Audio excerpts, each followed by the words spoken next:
Okay, hi Aquarius. This is going to be your mid-March reading. I'm using the Psychic Tarot for the tarot portion and going to pull an oracle card for you at the end. Still not sure which one. I had been using my Mediumship deck. I did Gemini and Sagittarius earlier today. I might use the same one for you guys. So, Aquarius. What is going on with y'all? I feel like you are having or coming into a period of triumph and victory. I saw accelerated motion there, but you're also being encouraged to rest and rejuvenate, right?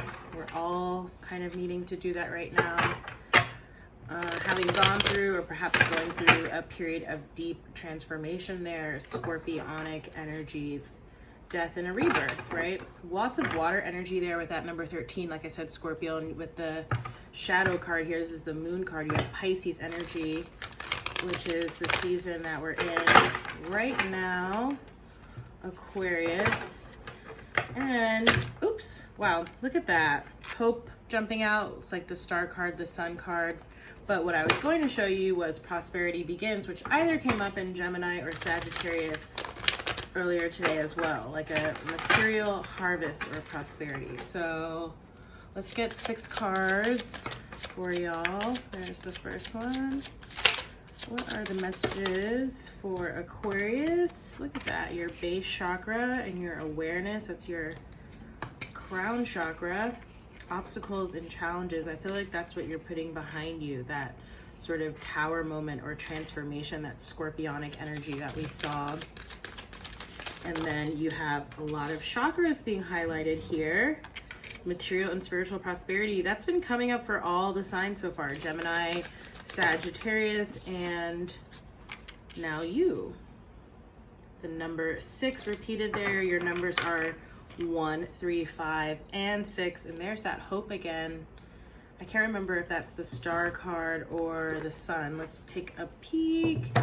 And then we'll go over your cards, and then I'll, like I said, get your oracle.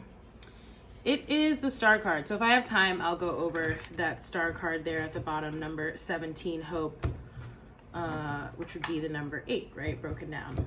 Okay. So yeah, starting off your reading, number 5 speaks to lots of change. Okay, again, picking up on sort of a tower-esque moment, okay, which did come up in the Sagittarius reading as well.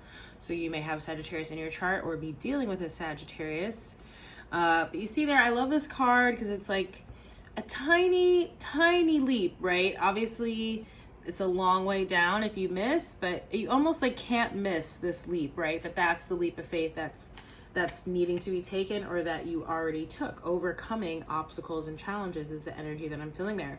Lots of support, spiritual support, guidance, you know, perhaps material support as well from, you know, finances, from other people in your lives just helping you out, good advice, you know, solid, stable friendships. Really, you know, with this transformation and ascension energy that, again, I think I picked up on it definitely in both readings, but I think more so in the Gemini reading, your air sign cousin here. As you go through that, there's really this, and I love this because I'm going to be writing about this in my newsletter for coming up this week. So do subscribe if you haven't already. But yeah, it's like your chakras are really being opened up, promoted, and aligned, which is really beautiful here with the number 1, awareness there, your crown chakra. This is a major arcana card in this deck. It's the Magician, right? Being able to have and create whatever it is that you want, knowing that you have all the tools that you need in order to do that as well. Your crown chakra all the way, hold that thought back, sorry about that. So yeah, your crown chakra all the way down to your base chakra, your root chakra, represented there in the color red, which does tie nicely into this material and spiritual prosperity card coming up as well, which, as I mentioned, came up in both the Gemini and Sagittarius readings earlier today as well. Okay, so obstacles and challenges. So you have fertility coming up underneath there. For some of you, this could be a literal birth, right? Or conceiving, or, you know, something around like literal sort of birthing, creation, children. Okay, could have been some difficulties you or someone that you're connected to or close to. Could also be metaphorically creating or birthing something new. Okay, perhaps you're experiencing like creative block or like writer's block, something like that. Perhaps that's the obstacle and challenge that you're needing to overcome here, or that you in fact did. Okay, and once you do, what does that garner you? That material and spiritual prosperity there.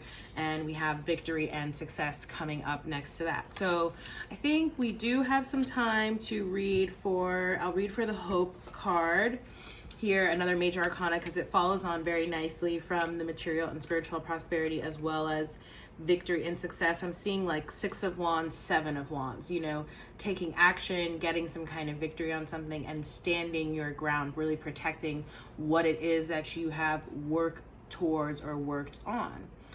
Okay, so with Hope, you have, this is a card that focuses on the qualities of hope, faith, healing, right? The star energy, aspiration, success, and finally enlightenment. When this card appears, know that a special wish you've made may be fulfilled in time.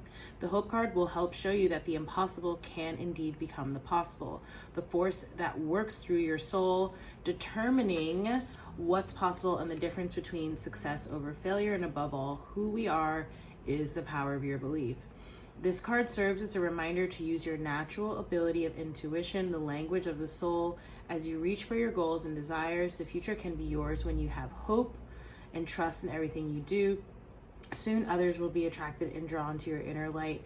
Learn to share your experiences and lessons, for those around you will also realize that by having faith and pushing forward where one may have felt no hope at all is the key to success. Above all, maintaining a positive attitude starting right now. This very minute will allow your soul to soar. You'll discover an opportunity to shine as you reach for the stars. And again, this is the star card, okay, which is your energy, Aquarius. That's your card in the deck, the star card. Really beautiful. And again, star card alludes to healing energy as well as star power, okay, on whatever sort of level. Sometimes it's like local celebrity, or just being sort of like a leader, an example, a beacon of light, okay, for people in your life, however broadly speaking. So I'm gonna close the tarot portion there. The number 2 is coming up for a lot of people as well. Binaries, choices, decisions, definitely coming up heavily for the collective right now. So that's not unusual. Obviously, with just the hecticness of everything that we have going on, and, you know, which is totally tied to this shadow period of Mercury retrograde, take your time in making any decisions, meditate upon them if that is something that you like to do, that, you know, you feel like you can do around your decisions. What's going to be the best decision for you? What's going to feel good? Okay, don't let anything or anyone else sort of pressure you into making a decision. So for the oracle guidance, I'm using Talking to Heaven Mediumship. Okay, so this can be messages from your higher self, messages from other souls that you're connected with on the earth plane, or messages from souls who have departed or are departing, okay, from the earth plane, okay, who have passed on or are passing. What are the messages, Spirit, for the Aquarius collective, Sun, Moon, Rising, and Venus? I was met by so many loving people. This was in the a similar message came up in the Gemini reading as well. Okay, so definitely feel like this is someone you are connecting with who has passed, who is just letting you know that they're not alone. Okay, also a good reminder that we're never alone. Okay, especially as societally we are being encouraged to self-isolate or whatever, social distancing, whatever it is that you want to call it, knowing and trusting that you are not alone. Okay, and that there are always loving people who are around you, whether or not they actually be there in physical form or not. So I'm gonna close your reading. Let's see, I did read for the Hope card for you. I feel like that was really quick, but I guess I did stop the reading in the middle, so I have to stitch those together. But yeah, that was a fairly quick reading, Aquarius. If you like this reading, please do like, share, comment, subscribe. If you want to book a personal reading with me, you can do so through the link in the description box if this is on YouTube, and if you're watching this on Instagram, through the link in my bio. Any questions, feel free to let me know, and otherwise I hope to see you in the next reading. Bye, Aquas.